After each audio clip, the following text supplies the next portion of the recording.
Coach à domicile, le conseil bien-être de nos experts.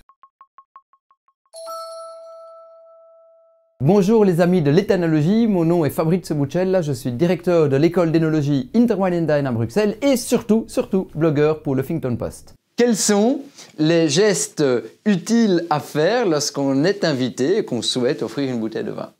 Ou au contraire, quels sont les gestes à éviter si vous voulez, ou les réflexes à éviter? La tradition, l'étiquette prévoyait, lorsqu'on était invité dans les belles maisons, qu'on apportait un bouquet de fleurs pour madame et une bouteille de vin pour monsieur. Je pense qu'au XXIe siècle, on peut à minima casser le code. Il n'est absolument pas inconvenant d'offrir un bouquet de fleurs à monsieur et une bouteille de vin à madame. Ou éventuellement, si vous ne souhaitez pas prendre position, vous apportez une bouteille de vin et un bouquet de fleurs à charge pour vos hôtes de se répartir les cadeaux. Alors la question se pose pour la bouteille de vin. Comment faire pour offrir une bouteille de vin qui est entre guillemets intéressante ou qui peut éventuellement être la plus appréciée possible? Là, je dirais qu'il y a deux éléments. Le premier élément, bien sûr, est un élément de prix. Parce que vous allez la sélectionner, je pense, chez un caviste pour avoir un conseil de proximité. Bien entendu, vous devrez fixer un budget. Ça, c'est entre guillemets une question qu'il vous appartient de trancher à vous, connaissant les circonstances de l'invitation et par rapport à ce que vous souhaitez faire comme cadeau. Mais sinon, je peux vous donner un conseil un peu plus personnel.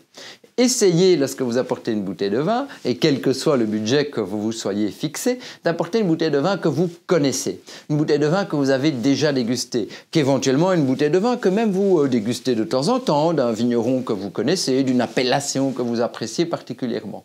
Cela vous permettra, lorsque vous la donnerez à votre hôte ou à vos hôtes, de pouvoir l'habiller, si vous voulez, d'un petit mot plus personnel, de pouvoir signaler en quoi cette bouteille est une bouteille qui vous plaît et de mettre un peu de personnel, un peu de vous, si vous voulez, dans le cadeau que vous offrez. Je pense que c'est toujours extrêmement bien apprécié.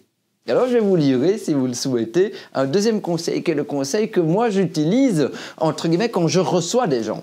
Quand je reçois des gens à la maison et qu'on m'offre une bouteille de vin, eh bien maintenant je prends pour habitude d'avoir toujours un stylo à portée de main et je note sur un morceau de l'étiquette ou de la contre-étiquette, sur une marge si vous voulez, le nom de la personne qui m'a offert la bouteille ainsi que le mois ou au minimum l'année auquel on m'a offert cette bouteille. Ça me permet, lorsque je la déguste, de pouvoir envoyer un petit message en signalant que la bouteille est dégustée et qu'elle a été appréciée.